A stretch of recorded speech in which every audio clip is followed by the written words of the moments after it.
Welcome back for another video in my channel. This time it will be a short video where we're just going to go through the sample model that we're going to actually create in SAP Datasphere over the next couple of days and the next couple of videos. We're going to use a very simple model, following kind of like a star schema idea. We have our table with the sales transactions in the middle.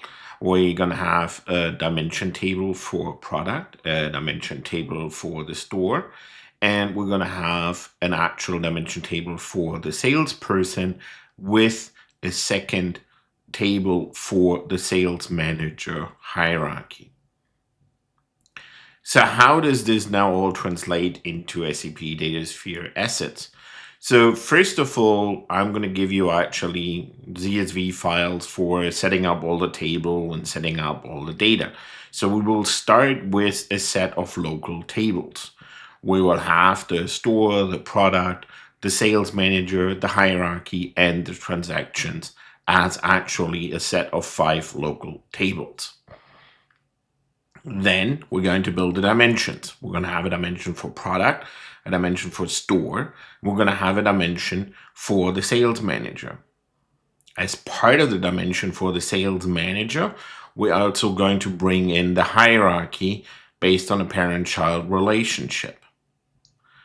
Then we're going to use the sales transaction table, and we're actually going to build a fact view where we're bringing in all the dimensions in form of associations.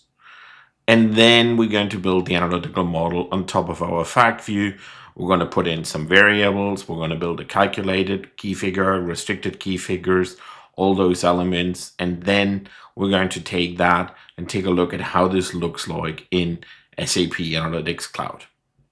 So I hope you're getting ready and having all the systems in place to get started, because in the next video, we're going to start and actually build these assets, build the dimensions for our first model in SAP Datasphere. I hope to see you in the next video.